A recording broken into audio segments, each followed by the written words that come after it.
Can we turn our Bibles to Isaiah chapter 61? 61వ అధ్యాయము యెషయా గ్రంథము. ప్రభువగు యెహోవా ఆత్మ నా మీదికి వచ్చి ఉన్నది. దీనులకు సువర్తమానం ప్రకటించుటకు యెహోవా నన్ను అభిషేకించెను. నలిగిన హృదయము గల వారిని దృఢపరచుటకును, చెరలోనున్న వారికి విడుదలను, బంధింపబడిన వారికి విముక్తిని ప్రకటించుటకును, యెహోవా హితవత్సరమును మన దేవుని ప్రతిదండన దినమును ప్రకటించుటకును, దుఃఖాక్రాంతులందరినీ ఓదార్చుటకును, సియోనులో దుఃఖించు వారికి ఉల్లాస వస్త్రములు ధరింపచేయుటకును, బూడిదకు ప్రతిగా పూదండను, దుఃఖమునకు ప్రతిగా ఆనంద తైలమును, భారభరితమైన ఆత్మకు ప్రతిగా స్తుతి వస్త్రమును వారికిచ్చుటకును ఆయన నన్ను యెహోవా తన్ను మహిమపరచుకొనున్నట్లు నీతి అను మస్తక వృక్షములనియు యెహోవా నాటిన చెట్లనియు వారికి పేరు పెట్టబడును. యోహాను సువార్త 3వ అధ్యాయం మనకందరికీ తెలిసినటువంటి 16వ వచనం. యోహాను సువార్త 3వ అధ్యాయము మనకు బాగా తెలిసినటువంటి 16వ వచనము.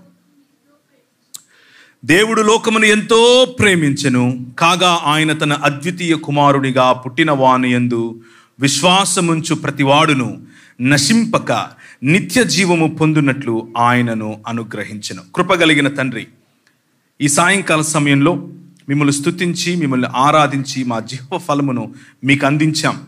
నీ వాక్యము చేత సరిచేయబడి, నీ వాక్యము చేత మా మనసులను తిరిగి మీ వైపుకు త్రిప్పుకొని నిజమైన క్రిస్మస్ అనుభూతిని, నిజమైన క్రిస్మస్ ఆనందాన్ని, నిజమైన క్రిస్మస్ మాకిచ్చేటటువంటి అధికారాన్ని పొందునట్లుగా మీ యొక్క సన్నిధిని దయచేయమని మా ప్రభువును ప్రియ రక్షకుడైనటువంటి యేసు క్రీస్తు వారి అతి శ్రేష్టమైన నామములో అడిగి వేడుకుంటున్నాం తండ్రి, ఆమెన్.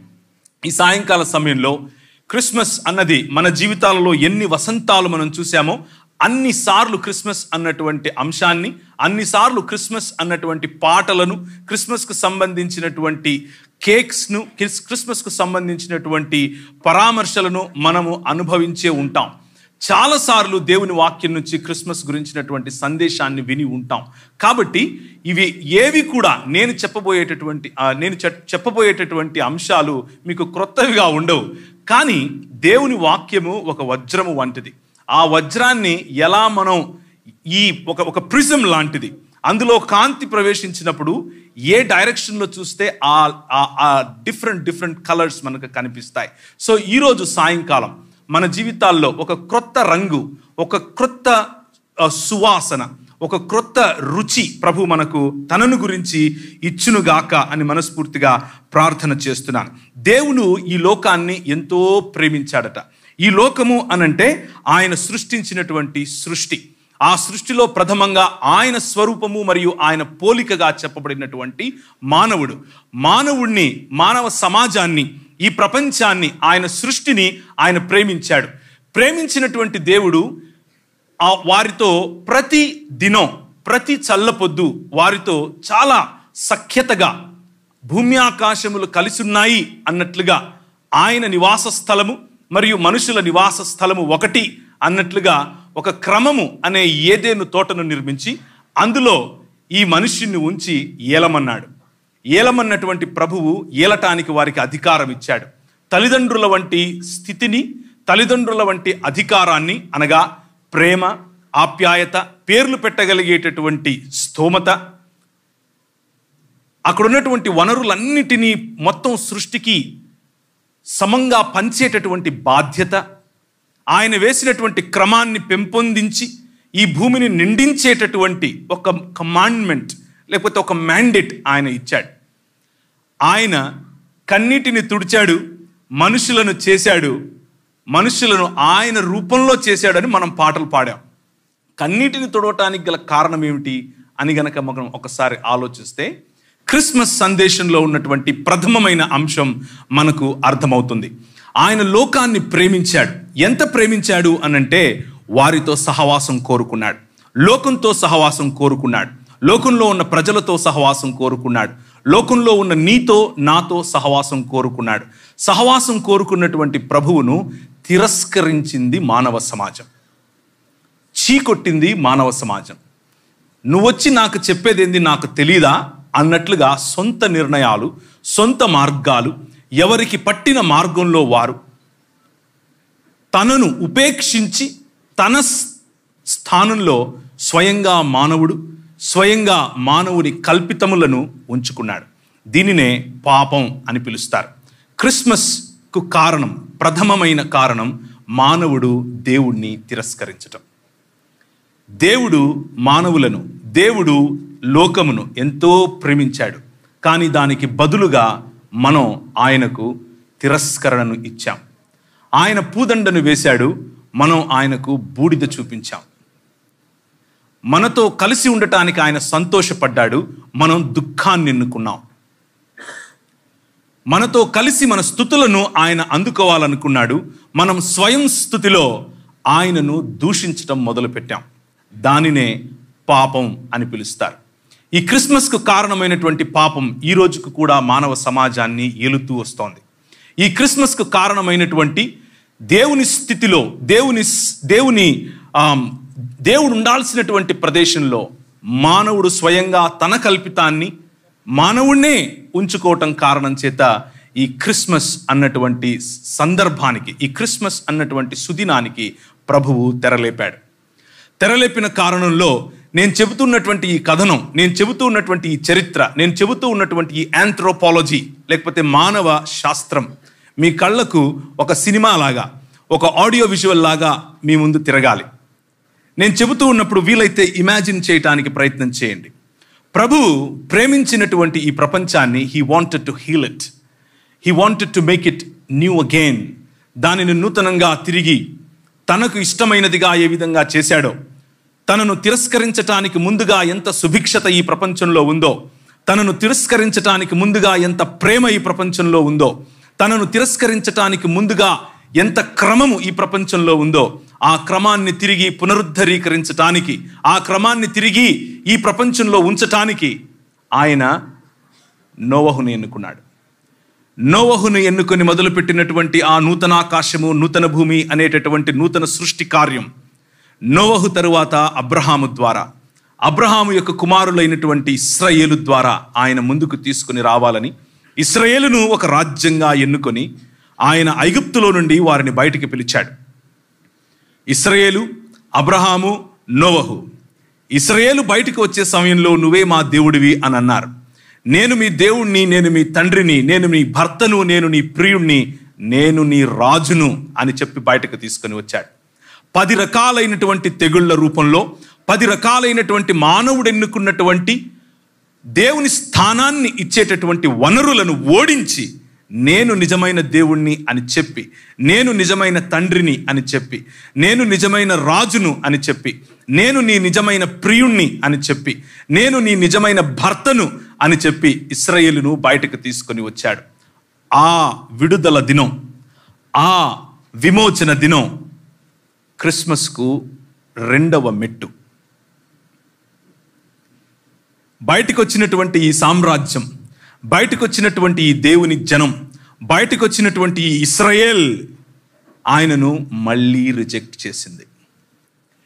ఆదాము దేవుణ్ణి రిజెక్ట్ చేశాడు, నోహు కాలపు ప్రజలు దేవుణ్ణి రిజెక్ట్ చేశారు, అబ్రహాము కుమారులైనటువంటి ఇశ్రాయేలు దేవుణ్ణి రిజెక్ట్ చేశారు. నువ్వు మాకు రాజుగా వద్దు, మాకు సొంత రాజు కావాలి అని అన్నారు. నువ్వు మాకు భర్తగా వద్దు, మేము పక్కింటోడుతో పోతాం అని అన్నారు. నువ్వు మాకు ప్రియుడిగా వద్దు, మా ప్రియుడు మా ప్రియురాలు వేరు అని అన్నారు. నువ్వు మాకు కాపరిగా వద్దు, మమ్మల్ని మేము కాచుకోగలం అని అన్నారు. ఎవరైతే సమస్యకు బదులుగా సమాధానంగా ఎన్నుకోబడ్డారో ఆ సమాధానమే, ఆ సొల్యూషనే ఇప్పుడు సమస్య అయి కూర్చుంది. సొంత మతం కట్టారు, మతంలో దేవుణ్ణి ఒక డబ్బాలో పెట్టారు. నువ్వు రాజువు కాదు, నువ్వు భర్తవు కాదు, నువ్వు ప్రియుడివి కాదు, నువ్వు మా కాపరివి కాదు, నీకొక డబ్బా కడతాం, అందులో ఉండు అని అన్నారు. దావీదు అనే రాజును ఆయన ఎన్నుకున్నాడు. దావీదు అంతకుముందు వారికి న్యాయాధిపతులను ఇచ్చాడు. వీరన్నారు న్యాయాధిపతులు కాదు, మాకు రాజే కావాలన్నారు. దావీదును ఎన్నుకున్నాడు.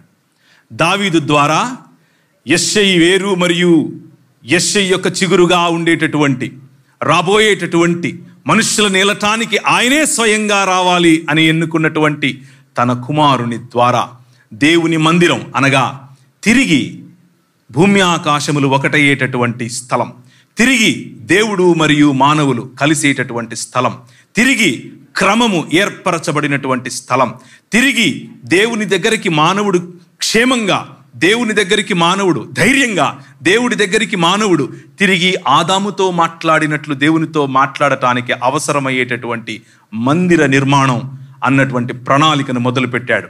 ఇశ్రాయేల్కు ఆ మాట చెప్పాడు. ఇశ్రాయేల్ అనుకున్నారు అదొక భవనం అని అనుకున్నారు. ప్రభువుకు తెలుసు ఒకానొక రోజు తానే మందిరముగా, ఒకానొక రోజు తన ప్రేమకు చిహ్నంగా తానే తన కుమారుడైనటువంటి యేసు క్రీస్తు ప్రభువును నిజమైన మానవుడిగా కోల్పోయినటువంటి అధికారం, కోల్పోయినటువంటి సంబంధం, కోల్పోయినటువంటి భూమి ఆకాశముల మధ్య ఉండాల్సినటువంటి ఈ ఒడంబడికను తిరిగి ఆయన సమీకరించటానికి, తిరిగి పునరుద్ధరీకరించటానికి మానవుడై, నిజమైన మానవుడై దిగి వచ్చాడు. అదే Christmas. Merry Christmas to all of you. This is the complete story. This is the story. అయితే ఈ మధ్యలో ప్రభు అయిన యేసు క్రీస్తు రావటానికి ముందుగా రాజుల గ్రంథం, దినవృత్తాంతముల గ్రంథం వగైరా వగైరా జరుగుతూ ఉన్న సమయంలో సమూయేలు, నన్ను కాదు వీరు విసర్జిస్తున్నది, నన్ను కాదు వీరు విమర్శిస్తున్నది, నన్ను కాదు వీళ్ళు విస్మరిస్తున్నది, నన్ను కాదు వీళ్ళు రిజెక్ట్ చేస్తున్నది అని అనుకుంటున్నావా? నిన్ను అనుకుంటున్నావా? కాదు, నన్ను వీళ్ళు రిజెక్ట్ చేస్తున్నారు కాబట్టి నా సన్నిధి వీరిలో నుంచి నేను తీసుకుని వెళ్ళిపోతాను అని అన్నాడు. God left Israel. God left human beings. God left his own people. But దేవుడు లోకమును ఎంతో ప్రేమించెను. He loves this world. ఈ ప్రపంచాన్ని ప్రేమిస్తున్నాడు. కానీ ప్రపంచం ఆయనను దూషించింది. ప్రపంచం మాకు నువ్వు వద్దు అన్నది. నెహుష్టాన్లను తయారు చేసుకున్నది, అష్టారోతును తయారు చేసుకున్నది, కీయు అనే దేవతను తయారు చేసుకున్నది, నక్షత్ర దేవతకు సంబంధించినటువంటి గుడారాన్ని ఎత్తుకొని తిరిగింది. కానీ వెడలిపోయినటువంటి ఆయన యొక్క సన్నిధి సమయంలో, వెడలిపోయేటటువంటి సన్నిధి సమయంలో వీరు ఎత్తైన స్థలములలో వనరులకు దేవుడు అన్న పేరు పెట్టి పూజించే సమయంలో ఆమోసు, ఆ సమయంలో హోషేయ, ఆ సమయంలో యెషయా ముందుకొచ్చి మాట్లాడుతున్నారు. అదే 61వ అధ్యాయం మీకు చదివి వినిపించాను.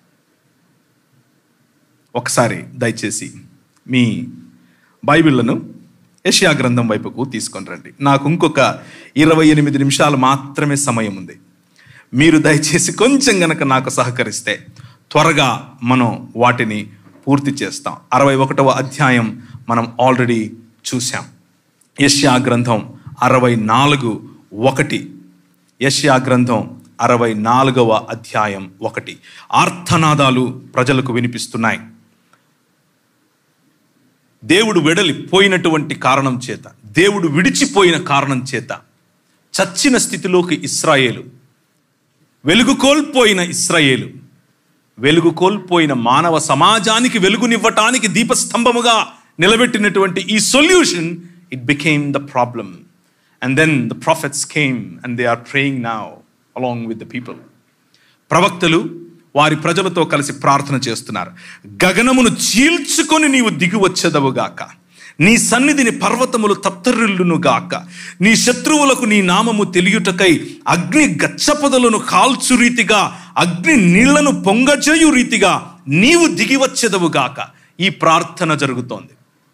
హోషేయ 6వ అధ్యాయం 2వ వచనం. హోషేయ మాట్లాడుతున్నాడు, హోషేయ ప్రార్థన చేస్తున్నాడు, హోషేయ తన నోట ప్రజల యొక్క ఆర్తనాదాలను వినిపిస్తున్నాడు. 2వ వచనం, హోషేయ గ్రంథం 6వ అధ్యాయం 2వ వచనం. యెహోవాయే మనల్ని కొట్టాడు, ఆయనే మనల్ని బాగు చేస్తాడు. 2 దినములైన తరువాత ఆయన మనలను బ్రతికింపచేస్తాడు. 3వ దినమున ఆయన సముఖమందు జీవించినట్లు ఆయన మనల్ని స్థిరపరుస్తాడు అని ప్రార్థన చేస్తున్నాడు. ఆయన సన్నిధి వెడలిపోయింది, చచ్చిన వారమయ్యాం. 2 దినములైన తర్వాత చచ్చిన ఈ మానవ సమాజాన్ని తిరిగి లేపటానికి ఆయనే వస్తాడు. మూడవ దినమున ఆయన సముఖమందు జీవించటానికి యోగ్యులముగా, ఆయన నివాస స్థలముగా ఉండటానికి ఆయనే వస్తాడు. ఈ ఆర్తనాదాలు ప్రవక్తల సమయంలో వినబడుతూ వస్తున్నాయి. దేవుని సన్నిధి వెడలిపోయిన కారణం చేత భూమి ఆకాశముల మధ్య జరిగి వచ్చినటువంటి ఈ భయంకరమైన అగాధాన్ని పూర్తి చేయటానికి ఒక మానవుడు కావాలి. నోవహు సమయంలో మానవుడు తిరస్కరించాడు. ఆదాము సమయంలో మానవుడు తిరస్కరించాడు. అబ్రహాము సమయంలో మానవుడు తిరస్కరించాడు. ఇశ్రాయేలు సమయంలో మానవుడు తిరస్కరించాడు. దావీదు రాజనుకుంటే ఆయన పిల్లలు తిరస్కరించారు. కానీ మీకా అనేటటువంటి ప్రవక్త సమయానికి మెల్లిమెల్లిగా ఈ రాజ్యములన్నీ కూడా ఇశ్రాయేలును బందీలుగా మార్చి, బానిసలుగా మార్చి, బానిస బ్రతుకులో బతుకుతూ ఉన్నటువంటి ఇశ్రాయేలుకు మానవ సమాజం ఏ విధంగా అయితే దేవుని తిరస్కరణ కారణం చేత బానిసత్వంలోనికి వెళ్ళిపోయిందో, అటువంటి బానిసత్వంలో ఉన్న మానవ సమాజానికి మీకా ఒక మాట చెప్తున్నాడు. 5వ అధ్యాయం 2వ వచనం. మీకా 5వ అధ్యాయం 2వ వచనం. బెత్లెహేము ఎఫ్రాతా, యూదావారి వంశములలో నీవు స్వల్పమైన గ్రామము అయినను నా కొరకు ఇశ్రాయేలులను ఏలబోవాడు నీలో నుండి వచ్చును. పురాతన కాలము మొదలుకొని శాశ్వత కాలము ఆయన ప్రత్యక్షమగుచూ ఉండెను. బికాస్ ఎందుకు ఈయన పురాతన కాలము నుండి అబ్రహాముకు, అంటే నోవహుకు, అబ్రహాముకు, ఇశ్రాయేలుకు, అనగా అబ్రహాము కుమారులైనటువంటి ఇస్సాకు, యాకోబులకు, ఆ తర్వాత దావీదుకు, ఆ తర్వాత దావీదు తర్వాత ఉన్నటువంటి ప్రవక్తలకు ప్రత్యక్షమవుతూ ఎందుకు వస్తున్నాడు? మోషే మొదలుకొని అందరికీ. Because God loves the world. ఆయన లోకమును ఎంతో ప్రేమించాడు. ఆయన నిన్ను ఎంతో ప్రేమించాడు. ఆయన మానవ సమాజాన్ని, వారికిచ్చినటువంటి అధికారాన్ని, వారికిచ్చినటువంటి బాధ్యతను ఎంతో ప్రేమించాడు. మానవుడు ఆయనను తిరస్కరించినా ప్రేమించాడు. అందుకనే హోషియా గ్రంథంలో, అలాగే మిగిలిన ప్రవక్తల జీవితం, ముఖ్యంగా యెహెజ్కేలు మరియు ఇర్మియాల వంటి జీవితాల్లో వారి భార్యలు ఏ విధంగా భర్తను తిరస్కరించారో ఆ విధంగా నువ్వు నన్ను తిరస్కరించావు అని బాధపడిన ప్రియుడి గాథే క్రిస్మస్ గాథ. ప్రియుడి ఎదురుగా, ప్రియుడు చూస్తూ ఉండగా వేరొకడితో పారిపోయిన గాథే క్రిస్మస్ గాథ. తండ్రి ఎదురుగా పిల్లలు పక్కింటోణ్ణి తండ్రి, నాయనా అని పిలవటమే క్రిస్మస్ గాథ. కానీ అంతటితో అయిపోలేదు. గగనాన్ని చీల్చుకొని నువ్వు వస్తే తప్ప మా బతుకులు బాగుపడవు అన్న ప్రార్థనకు, బెత్లెహేము ఎఫ్రాతా, యూదావారి వంశములలో నువ్వు స్వల్పమైన గ్రామమైనను ఇశ్రాయేలును, అనగా నూతన యెరూషలేముగా, నూతన ఇశ్రాయేలుగా మానవ సమాజాన్ని మార్చి ఏలేటటువంటి రాజు గగనాన్ని చీల్చుకొని వస్తాడు అని చెప్పిన మాట ఒక కన్య గర్భాన నెరవేరింది. అదే యెషయా గ్రంథం 9వ అధ్యాయం 6వ వచనంలో, అదే యెషయా గ్రంథం 7వ అధ్యాయంలో మనకు చెబుతూ ఉన్నాడు ప్రవక్త. కన్య గర్భవతి అవుతుంది, మనకొక కుమారుడు అనుగ్రహించబడతాడు, ఇమ్మానుయేలు అన్న పేరు ఆయనకు పెట్టబడుతుంది. ఆయన ఆశ్చర్యకరుడు, ఆయన ఆలోచనకర్త, ఆయన బలవంతుడగు దేవుడు, నిత్యుడగు తండ్రి అన్నటువంటి పేరు కలిగిన ఈ యెహోవా, అలాంటి పేరు కలిగినటువంటి త్రియేక దేవునిలో 2వ వ్యక్తి అయినటువంటి ఈ యెహోవా గగనాన్ని చీల్చుకొని నువ్వు వచ్చి మమ్మల్ని రాజ్యం చేయాలి అన్న ప్రవక్తల ఆక్రందనను విన్నటువంటి ఈ యెహోవా మానవుడయ్యాడు.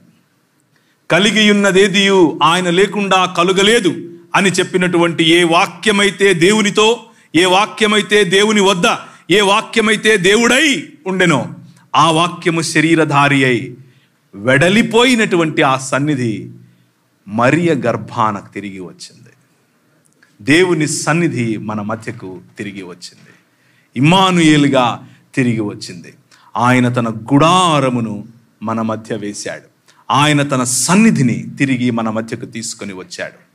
ఆయన కావాలనుకుంటే గడ్డాలు మీసాలు పెట్టుకుని ఒకరోజు బాబాలాగా ఠాంగ్ అని ప్రత్యక్షం అవ్వచ్చు. No, he wanted to be a human being like you and like me. ఒక మానవుడు అధికారం ఇస్తే అధికారాన్ని పెత్తందారితనం అనుకుని ఇష్టం వచ్చినట్లు చేసి ప్రపంచాన్ని దేవుని సన్నిధి నుండి దూరం చేశాడు. ఒక మానవుడు ప్రేమించి దగ్గరకు తీసుకుంటే తాగి పిల్లల ఎదుట దొర్లాడు. ఒక మానవుడు నువ్వు నా స్నేహితుడివి అని పిలిస్తే ఐగుప్తు వైపుకు చూశాడు. ఒక మానవుడు నీవు మారి ఇశ్రాయేలు అవుతావు అనంటే అదే రిజెక్షన్ చూపించాడు. ఒక మానవుడు, ఆ మానవుని పిల్లలు, ఒక రాజ్యం, ఒక దేశం మీ ద్వారా ప్రపంచాన్ని ఆశీర్వదిస్తాను అనంటే నువ్వు కాదు, మాకు వేరే రాజు కావాలి అన్నారు. ప్రభు అన్నాడు, నేనే మానవుడనై వస్తాను, మానవుడు ఎలా ఉండాలో చూపిస్తాను, మానవుడి జీవితం నిజమైన మానవత్వం ఏంటో చూపిస్తాను. క్రిస్మస్ అన్నది ఈ మానవుల గాథ. క్రిస్మస్ అన్నది మానవత్వానికి బైబిల్ ఇచ్చే ఒక నిర్వచనం. దేవదేవుడు మరియ గర్భాన్ని ఎంచుకుని గగనమును చీల్చుకొని రావాలి అన్నటువంటి ప్రార్థనకు జవాబుగా ఒక స్త్రీని, ఒక కన్యను ఎంచుకొని, ఏ కన్యనైతే సమాజం దేవుణ్ణి తిరస్కరించిన వెంటనే దూషించటం మొదలుపెట్టిందో, ఏ స్త్రీనైతే సమాజం దేవుణ్ణి దూషించిన వెంటనే నిమ్నంగా చూడడం మొదలుపెట్టిందో, అదే కన్యను, అదే స్త్రీని ఎన్నుకున్నాడు. సమస్థాయిలో ఏమాత్రము నిస్సహాయ స్థితిలో తన గర్భంలో ఉండిపోయాడు. అమ్మ మీద నమ్మకం, అమ్మ మీద అంత నమ్మకం. చిన్న బిడ్డగా ఆమె ఒడిలో ఉన్నప్పుడు ఎక్కడికి తీసుకెళ్తే అక్కడికి వెళ్ళాలి. అమ్మ మీద నమ్మకం, సంబంధాలపైన నమ్మకం తిరిగి తీసుకురావటమే క్రిస్మస్. మానవ సంబంధాలను తిరిగి మానవులు మానవత్వంతో అర్థం చేసుకోవటమే క్రిస్మస్. చెట్లు పెట్టుకోవచ్చు, క్యాండిల్ పెట్టుకోవచ్చు, కేకులు పెట్టుకోవచ్చు, కానీ ఆ చెట్టు, క్యాండిల్, ఆ కేక్ దగ్గర నాన్న లేడు, అమ్మ లేదు, అన్న లేడు, చెల్లి లేదు. Sorry, that's not a merry Christmas. Christmas అన్నది బాలుడికి తల్లికి మధ్యన సంబంధం. సృష్టి మొత్తం గగనాన్ని చీల్చుకొని రావాల్సినటువంటి ఈ రాజు కోసం విధేయులై రాజులు విధేయులై చేసినటువంటి యాగం. దానికి ముందుగా రాజులు ఒకటయ్యారు. కైసర్ అగస్టస్ యొక్క రిప్రజెంటేటివ్ ఒకవైపు, హేరోదియస్ ఒకవైపు కత్తులు తీశారు. దొరికిన వాడిని దొరికినట్లు చంపాలనుకున్నారు. ఒకవైపు CAA NRC లాంటి పరిస్థితులు, దేశాలు దాటిపోయి వారి యొక్క సభ్యత్వ నమోదు చేసుకోవాల్సిన పరిస్థితులు, పన్ను కట్టడానికి సభ్యత్వ నమోదు ఒకవైపు, నేను ఈ దేశానికి చెందిన వాడినే అన్నటువంటి మైనారిటీల ఘోష ఇంకొక వైపు. ఒకవైపు నువ్వు యూదుడవేనా అనంటే ఆ యూదత్వానికి సంబంధించినటువంటి పన్ను వేరు, ఒకవైపు నేను రోమియుణ్ణి అని చెప్పుకోవటానికి నీ దగ్గర ఉండాల్సిన ఐడెంటిటీ వేరు. అటువంటి పరిస్థితిలో ప్రపంచము కుక్కలు చింపిన విస్తరి వలె అధికార దాహంతో, జాత్యాహంకార ధోరణితో ఒకవైపు పాశ్చాత్య దేశం, ఇంకొక వైపు అప్రాచ్యుడ అని పిలిచేవాళ్ళు సైతం ఆ పాశ్చాత్య వైపుకే వెళ్ళి విభజించుకొని దూషించుకుంటూ ప్రజలను దేవుడిచ్చినటువంటి డిగ్నిటీ, దేవుడిచ్చినటువంటి ఆయన స్వరూపం, దేవుడిచ్చినటువంటి ఆయన పోలికను నిమ్నత్వంలో దేవుణ్ణి రిజెక్ట్ చేసిన కారణం చేత ఒకరినొకరం అడ్డుగోడలు కట్టుకుంటున్నటువంటి సమయంలో ఈ క్రిస్మస్ బాలుడు అమ్మ గర్భాన వచ్చాడు. నాయన కాకపోయినప్పటికీ యోసేపుతో నాయనా అని పిలిచాడు. కాని మానవులను నాయనా అని పిలవగన దేవుని కథనమే క్రిస్మస్ కథనం. ఈ సృష్టిని మలిచినటువంటి శిల్పి అయినటువంటి ఈ ప్రభువు నాయన దగ్గర ఉలి ఎలా పట్టుకోవాలి, చెక్క ఎలా చెక్కాలి, బెంచి ఎలా తయారు చేయాలి, చైర్ ఎలా చేయాలో నేర్చుకున్నాడు. విధేయతే క్రిస్మస్ సందేశం. అలా వచ్చినటువంటి ఈ బాలుడు అంతటితో ఆగిపోలేదు. ఆయనను మ్రొక్కటానికి ఎక్కడి నుంచో దూరము నుంచి వచ్చినటువంటి మజాయి లేకపోతే ఆ జ్ఞానులు, ఆయనను చంపటానికి చూసినటువంటి అధికార దాహం కలిగినటువంటి వారు, ఆయనను బోసినవులతో ఆయన పడుకుని ఉంటే చూసి సంతోషించి సర్వోన్నతమైన స్థలములలో దేవునికి మహిమ, భూమి మీద ఉన్న వారికి శాంతి సమాధానాలు అని చెప్పినటువంటి దూత మాట విని గంతులేసుకుంటూ వచ్చినటువంటి గొర్రెల కాపరులు, పెజెంట్స్, సామాన్య ప్రజలు. ఆ సామాన్య ప్రజలను, తనపై కత్తులు తీసిన వారిని, అలాగే రిలీజియస్ లేకపోతే మత ఛాందసవాదంలో కొట్టుకులాడుతున్నటువంటి ప్రజలను, ప్రతి ఒక్కరిని సమానంగా ప్రేమించటానికి వచ్చినటువంటి నిజమైన మానవుడు యేసుక్రీస్తు ప్రభువు. అది క్రిస్మస్. ఆయన వచ్చాడు ఏలటానికి, ఆయన వచ్చాడు స్వస్థపరచటానికి, to heal this world and to rule this world. ఆయన వచ్చి ఒక మానవుడు నిజంగా మానవుడైతే ఏం చేయగలడో చూపించాడు. ఒక మానవుడు నిజమైన మానవత్వం కలిగి ఉంటే ఈ ప్రపంచాన్ని ఎలా షేక్ చేయొచ్చో చూపించాడు. తన శిష్యులతో అన్నాడు, మానవులుగా మారి నాలాంటి జీవితం జీవించి విశ్వసించండి, పర్వతాలు తత్తరిల్లుతాయి అన్నాడు.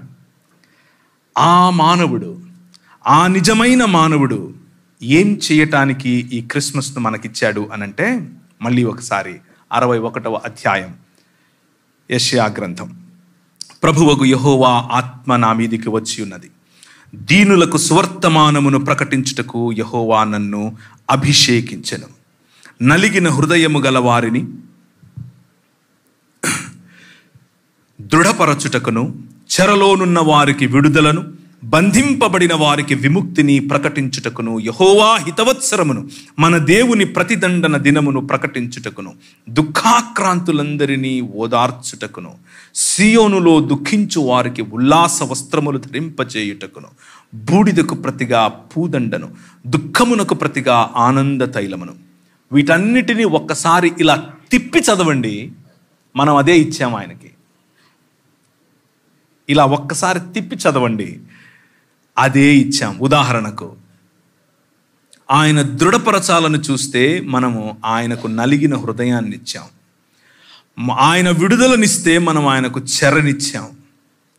ఆయన విముక్తిని ప్రసాదించాలంటే ఆయనను మనం బంధించాం మతంలో. ఇలా కరెక్ట్గా ఆయనను ఎంత గట్టిగా రిజెక్ట్ చేయగలమో అంత గట్టిగా రిజెక్ట్ చేస్తే ఆయన మానవుడై వచ్చి ఈ ప్రపంచంలో ఒకవేళ కూర్చున్న నీవు నలిగిన హృదయం కలిగి ఉంటే ఈరోజు, if you feel like rejected, this man tells you can be a true human being. ఈ మానవుడుగా వచ్చినటువంటి దేవుడు, దేవదేవుడు ఈరోజు నీ హృదయాన్ని తట్టి, నువ్వు ఎన్నో సంవత్సరాల నుంచి బహుశా చర్చికి వస్తూ ఉండొచ్చు, ఆరాధిస్తూ ఉండొచ్చు, కానీ మతంలో మాత్రమే ఆగిపోయి ఉంటే ఈ మానవుడు నిన్ను నిజమైన మానవత్వం వైపుకు పిలుస్తున్నాడు.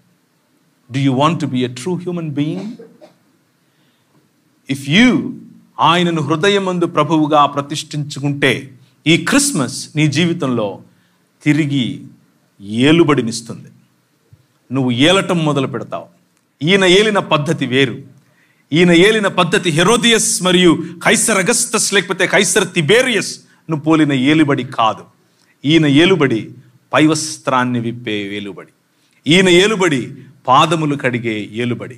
ఈయన ఏలుబడి నీకు సహాయకుడిగా, సేవకుడిగా ఉండే ఏలుబడి. అటువంటి సేవాభావాన్ని ఈ ప్రపంచంలో వ్యాపింప చేయటమే నిజమైన క్రిస్మస్. కులం పేరుతో, జాతుల పేరుతో, జాత్యాహంకార ధోరణితో, రంగు, స్కిన్కు సంబంధించిన రంగు కారణంగా ఎవరు గొప్ప, ఎవరు గొప్ప కాదు, ఎవరు తక్కువ, ఎవరు ఎక్కువ అని పేర్లు పెట్టుకొని దూషించుకొని దూరమైనటువంటి మానవ సమాజాన్ని ఇప్పుడు గ్రీకు దేశస్థుడని, యూదుడని తేడా లేదు, స్త్రీ అని, పురుషుడని తేడా లేదు. ఏ విధంగా అయితే ఏదెను తోటలో నేను మరియు మీరు కలుసున్నారో అటువంటి సమాజాన్ని 2 దినములైన తరువాత తిరిగి లేపుతాను అని చెప్పినటువంటి ఆ సమాజాన్ని తన శరీరమందు దేవత్వమును మరియు మానవత్వమును కలిపినటువంటి బాలుడే క్రిస్మస్ బాలుడు.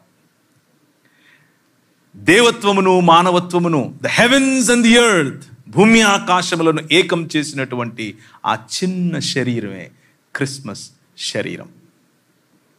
ఆ చిన్న శరీరం ఇంతింతై మహాపర్వతమై ఈ ప్రపంచమంతటిలోనూ అత్యధిక శక్తి కలిగినటువంటి రాజుగా ఎదిగినటువంటి శరీరమే ఆ క్రిస్మస్ శరీరం. అది ఇంకెవరో కాదు, నువ్వు నేను. ఆయన శరీరములో భాగమైనటువంటి, ఆయన శరీరములో స్థానం సంపాదించినటువంటి క్రైస్తవ నిజ మానవ సమాజం. కూర్చున్న వారిలో ఈ రాజు నీకు రాజు కాకపోతే, ఈ క్రిస్మస్ బాలుడు ఇంకా నీ హృదయని ఏలకపోతే, ఈ క్రిస్మస్ బాలుడిని ఇంకా నువ్వు రిజెక్ట్ చేస్తూ ఉంటే, బహుశా నువ్వు క్రైస్తవ కుటుంబంలోనే పుట్టుండొచ్చు. But if you are still rejecting this great god who loves you so much, this is the time for you. Christmas that can bring honor to your life. ఈ క్రిస్మస్ నీ జీవితానికి ఒక సార్థకతను తీసుకొస్తుంది. ఈ సమాజం ఆయన భుజముల మీద రాజ్యభారముండును అని చెప్పినటువంటి ఈ క్రిస్మస్ బాలుని యొక్క భుజములైనటువంటి ఈ సమాజం ఎందుకు ఈ క్రిస్మస్ జరుపుకుంటోంది? ఎందుకు ఈ క్రిస్మస్ మనం ఆయన శరీరమైనప్పుడు ఆయన అభిషేకము మన పైన అహరోను తల మీద పోసినటువంటి ఆ తైలము ఏ విధంగా తన గడ్డము మరియు చొక్కాయలు అంచగా కారి మొత్తం ఫ్రేగ్రెన్స్తో నింపిందో, ఆ విధంగా ఆయన శరీరమైనటువంటి మనకు కూడా ఇదే అభిషేకం ప్రభువు ఇచ్చాడు. ఏంటది? To heal the world. దీనులకు సువర్తమానము ప్రకటించుటకు యెహోవా నన్ను అభిషేకించెను. నలిగిన హృదయము గల వారిని దృఢపరచుటకును, చెరలోనున్న వారికి విడుదలను, బంధింపబడిన వారికి విముక్తిని ప్రకటించుటకును, యెహోవా హితవత్సరము మన దేవుని ప్రతిదందన దినమును ప్రకటించుటకును, దుఃఖాక్రాంతులందరినీ ఓదార్చుటకును. This is our call, my dear brothers and sisters. ఇది మన పిలుపు. ఈ క్రిస్మస్ మన జీవితాల్లో, ఈ క్రీస్తు జయంతి మన జీవితాలలో, let it be a victorious Christmas. ఒక జయవంతమైనటువంటి క్రిస్మస్గా దీన్ని ప్రభువు మనకు ఇచ్చునుగాక. దుఃఖాక్రాంతులైన వారిని వెదకి మరీ ఓదార్చటానికి మనకు మనస్సును ఈ క్రిస్మస్ ఇచ్చునుగాక. పరిశుద్ధాత్మను మనపై ఊది ఆయన ఒక మాట చెప్పాడు. నీతిని బట్టియు పాపమును బట్టియు తీర్పులోనికి ఈ లోకాన్ని తీసుకుని రావటానికే నేను మీకు ఈ పరిశుద్ధాత్మను ఇస్తున్నాను అని చెప్పాడు. ఈ క్రిస్మస్, ఏ క్రిస్మస్లో అయితే పరిశుద్ధాత్ముని యొక్క కార్యము చేత, పరిశుద్ధాత్ముడు కమ్ముకొనిన కారణం చేత యేసుక్రీస్తు ప్రభువు నిస్సహాయకుడైన బాలుడిగా అమ్మ గర్భంలో అమ్మ అనే ఒక మనిషిని నమ్మి, అమ్మ అనే లేకపోతే ఆ సంబంధాన్ని నమ్మి, ఆమెతో 9 మాసాలు ఆమె కడుపులో, ఊహ వచ్చేంత వరకు ఆమె చేతిలో, ఊహ వచ్చిన తరువాత తండ్రి నడవడిలో, తండ్రి నడవడికలో, తండ్రి నేర్పరితనంలో తండ్రికి విధేయుడుగా మానవులలో మానవుడై ఉంటూ వచ్చాడో, ఆ మానవత్వాన్ని ప్రేమించి తన ప్రాణాన్ని సైతం పెట్టడానికి ఇష్టపడ్డాడో, మనకు అదే పిలుపును ఈ క్రిస్మస్ ఇస్తోంది. బూడిదకు ప్రతిగా పూదండనివ్వటానికి పిలుస్తోంది. బూడిదకు ప్రతిగా పూదండనివ్వటానికి పిలిచే ఈ క్రిస్మస్ మన జీవితంలో నిజంగా మన సంస్కృతి, మనకున్నటువంటి, మన చుట్టుపక్కల ఉన్నటువంటి మన పరిస్థితులు, మన చుట్టుపక్కల జరుగుతూ ఉన్నటువంటి వివక్ష, మన చుట్టుపక్కల జరుగుతూ ఉన్నటువంటి ప్రివిలేజ్ లేనటువంటి ప్రజలు, చదువు లేనటువంటి ప్రజలు, వైద్యం లేనటువంటి ప్రజలు, సంబంధాలు కోల్పోయినటువంటి ప్రజలు, రాత్రికి రాత్రి ఈ క్షణం నేను చనిపోతాను అనుకుంటున్నటువంటి ప్రజలు, విరిగిపోయిన, నలిగిపోయిన మానవ సమాజం, 2 దినములైన తరువాత తిరిగి లేపుతాను అన్నటువంటి నూతనాకాశము నూతన భూమిని పునరుత్థానం చెందినటువంటి మానవ సమాజాన్ని తయారు చేస్తాను అని చెప్పినటువంటి ఈ క్రిస్మస్ బాలుడు మనలను పునరుత్థాన సమాజంగా తయారు చేశాడు. ఆ పునరుత్థాన సమాజం ఈ భారతదేశంలో, ఈ ఆంధ్ర రాష్ట్రంలో, ఈ విశాఖపట్నం నగరంలో పునరుత్థానాన్ని చాటుతోందా ఈ క్రిస్మస్ దినాన అన్నదే మనం ఆలోచించుకోవాల్సింది. ఆయన రాజ్యమేలటానికి వచ్చాడు, మనం ఏలుతున్నామా? మన ఏలుబడి సేవాభావంతో, ప్రేమతో దేవుడు లోకమును ఎంతో ప్రేమించెను అన్న ప్రేమ భావంతో ఉందా లేదా అన్నదే ఈ క్రిస్మస్ మనకు వేసే ప్రశ్న. ఆయన దీనిని స్వస్థపరచడానికి, టు హీల్ దిస్ వరల్డ్ వచ్చాడు. మనం ఈ క్రిస్మస్ సందర్భంగా ఈ ప్రపంచాన్ని, అంత దూరం ఎందుకు, ఈ విశాఖపట్నం అనే నగరాన్ని స్వస్థపరచటానికి, టు హీల్, సంబంధాలు స్వస్థపరచటానికి, చదువును స్వస్థపరచటానికి, వైద్యాన్ని స్వస్థపరచటానికి, అనేక రంగాలలో ఉన్నటువంటి ఈ భ్రష్టత్వాన్ని స్వస్థపరచటానికి, అనేక సంబంధాలలో ఉన్నటువంటి చేదును స్వస్థపరచటానికి, అనేక శరీరాలలో ఉన్నటువంటి రోగాన్ని స్వస్థపరచటానికి, అడ్మినిస్ట్రేషన్లో ఉన్నటువంటి కరప్షన్ను స్వస్థపరచటానికి, ఇలా చెప్పుకుంటూ పోతే ఎన్నో రకాలైనటువంటి స్వస్థతలను ఇవ్వటానికి నిన్ను నన్ను పాలకులుగా నియమించాడు. Would you like to celebrate this Christmas with that idea, with that ideology? Finally, ఎఫెసీయులకు రాసిన పత్రిక 1వ అధ్యాయం 10వ వచనం చదివి నేను ముగిస్తాను. ఎఫెసీయులకు రాసిన పత్రిక 1వ అధ్యాయం. క్రీస్తు అనే ఈ మర్మం, క్రిస్మస్ దినాన కలిగినటువంటి ఈ మర్మం, ఆయన మరియ గర్భాన జన్మించటానికి గల ప్రధానమైనటువంటి కారణం, ఈ సంకల్పమును బట్టి నేను ఇంతవరకు చెప్పిన కథనం, నేను ఇంతవరకు చెప్పిన ఆంథ్రోపాలజీ, మానవ మనుగడకు సంబంధించినటువంటి సమాచారం అంతా దేవుని ప్రణాళికలో భాగమైతే, దేవుని సంకల్పంలో భాగమైతే, ఆ సంకల్పాన్ని బట్టి ఆయన ఏం చేశాడు? ఆయన పరలోకములో ఉన్నవే గాని, భూమి మీద ఉన్నవే గాని సమస్తమును క్రీస్తునందు ఏకముగా సమకూర్చవలనని తనలో తాను నిర్ణయించుకున్నాడు. ఈ బాలుడు, ఈ క్రిస్మస్ బాలుడు ప్రధానంగా ఆయనకున్నటువంటి టార్గెట్, ప్రధానంగా ఆయనకున్నటువంటి సంకల్పం, ప్రధానంగా ఆయనకున్నటువంటి మిషన్ ఏమిటి అని అంటే, to bring the heavens and the earth together. Everybody, ప్రతి హిందూ, ప్రతి ముస్లిం, ప్రతి క్రైస్తవుడు, ప్రతి మతము లేనివాడు, ప్రతి మతాన్ని దేవుణ్ణి తిరస్కరించే వాడికి సైతం చెప్పాల్సినటువంటి సందేశం, God so loves this world. ఎంత ప్రేమిస్తాడు అని అంటే, నువ్వు చీత్కరించి చీత్కరించి చీత్కరించి రిజెక్ట్ చేసినప్పటికీ హీ స్టిల్ లవ్స్ యూ. ఆ ప్రేమ సందేశమే క్రిస్మస్ సందేశం. He wants to dwell with us. ఆయన మనతో జీవించాలని ఆశపడుతున్నాడు. ఆయన మనకు మధ్య జీవించాలని ఆశపడుతున్నాడు. ఆయన మనకిచ్చినటువంటి దేవుని స్వరూపము మరియు సంకల్పము, ఇమాగో డై, దేవుని ఇమేజ్, దానిని ట్రూ హ్యూమన్స్గా తిరిగి మనం పొందాలి అని ఆశపడుతున్నాడు. పునరుత్థానము చెందినటువంటి శరీరములలో తిరిగి యేసును పోలినటువంటి స్వరూపం మనం పొందినట్లుగా యేసుక్రీస్తు ప్రభువు దేవత్వమును మనకి ఆపాదించటానికి, దేవత్వమును మనకి ఇవ్వటానికి, అనగా దేవుళ్ళమవుతామని కాదు, పునరుత్థానమునకు సంబంధించిన మహిమను పొందటానికి, మహిమను మనకి ఇవ్వటానికి ఆయన ఈ లోకానికి వచ్చాడు. డిస్టార్టెడ్ ఇమేజెస్ నుంచి దేవుని తిరిగి నిజమైన మానవులము అనేటటువంటి ఇమేజ్ వైపుకు మనల్ని తీసుకెళ్లాలని ఆశపడుతూ ఉన్నాడు. ఇమ్మాన్యుయల్గా మన మధ్యకు వచ్చాడు. ఎందుకు అనంటే, నోవెల్ ఇస్రాయేల్గా మనం మారాలని, నిజమైన ఇస్రాయేలుగా మనము మారాలని. ఆయన బడికి వెళ్ళాడో లేదో తెలియదు, కానీ అనేక బడులు ఆయన గురించే మాట్లాడుతున్నాయి.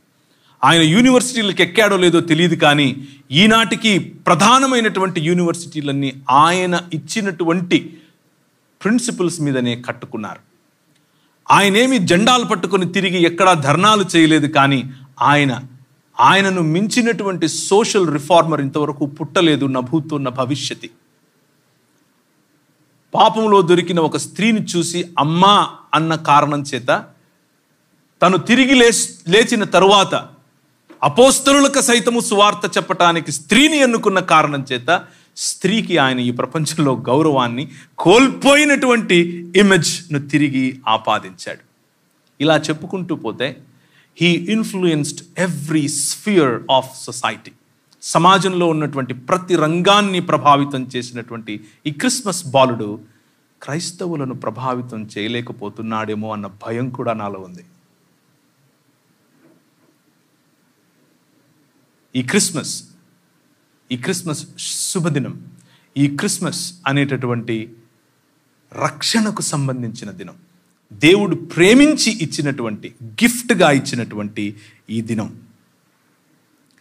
మనం ఆయన ఇచ్చినటువంటి రక్షణను మన వద్ద మాత్రమే పెట్టుకునే దినంగా కాకుండా సంబంధాలను పునరుద్ధరీకరించుకుంటూ, సంబంధాలలో ప్రజలను కలుపుకుంటూ, మతం కులం అన్న తేడా లేకుండా మానవులముగా, మానవత్వాన్ని నిర్మించేటటువంటి సమాజముగా మనం ఎదగాలని, ఈ క్రిస్మస్ మనకు అలాంటి శుభములను దయచేయాలని, దేవునికి నమ్మకమైన దేవుని ఇమేజ్లోనికి, దేవుడిచ్చిన స్వరూపము మరియు దేవుడిచ్చిన పోలికలోనికి మారే నూతన ఇశ్రాయేలుగా మనం అవ్వాలని చిన్న ప్రార్థన చేస్తాను. తలలు వంచుకోండి. కృపగలిగిన తండ్రి, ఈ రాత్రికాల సమయంలో మానవులకు సంబంధించి నువ్వు మమ్మల్ని ప్రేమించిన విధానం, ఈ సృష్టిని తిరిగి నీ నివాస స్థలముగా చేసుకోవాలని నీవే నిజమైన మానవుడిగా దిగి వచ్చినటువంటి ఈ క్రిస్మస్ అనే తరుణం, కృపగలిగిన ప్రభువా, మమ్మల్ని విజేయులుగా చేయటానికి మాకు నీకు మధ్యలో అడ్డంగా ఉన్నటువంటి సాతాను తలను తొక్కి విజేయుడవై మరణాన్ని గెలిచినటువంటి మా ప్రియ పరలోకపు తండ్రి, నీకు వందనాలు, నీకు స్తోత్రాలు. ఈ క్రిస్మస్ శుభదినం, ఈ క్రిస్మస్ శుభ సందేశం మా జీవితాలలో దుఃఖాక్రాంతులైన వారికి స్తుతి వస్త్రాన్ని, బూడిదకు ప్రతిగా పూదండను, భారభరితమైన జీవితాలలో ఆనంద తైలాన్ని, స్తుతి వస్త్రాన్ని, ఉల్లాస వస్త్రములను ఈ సమాజానికి, ఈ దేశానికి, ఈ ప్రపంచానికి అందించటానికి నీ భుజములుగా ఈ తిరిగి లేపబడినటువంటి సమాజం పని చేయునట్లు, నీ శరీరమును నిర్మించున్నట్లు ఈ క్రిస్మస్ మాకొక సవాలుగా, ఒక ఆహ్వానముగా, ఒక పిలుపుగా మేము తీసుకొనున్నట్లు మీరు మా మధ్య సంచరించి మీ సన్నిధిలో మమ్మల్ని కట్టమని, నీ ఆరాధనలో మాకిచ్చినటువంటి స్ఫూర్తితో నిజమైన క్రిస్మస్ ఆరాధనను మేము చేయునట్లు, మా జీవితాలలో నిన్ను కనబరుచున్నట్లు, సమాజానికి, దేశానికి, మానవ సమాజానికి పునరుత్థానమును నేర్పునట్లు, మా సంబంధాలు, మా జీవితాలు, మా శరీరాలు స్వస్థపరచబడినట్లు మీ సన్నిధిని దయచేయమని, అందరికీ క్రిస్మస్ శుభములు చేయమని యేసుక్రీస్తు వారి శ్రేష్టమైన నామములో అడిగి వేడుకుంటున్నాను తండ్రి, ఆమేన్. Merry Christmas to all of you once again. Thank you.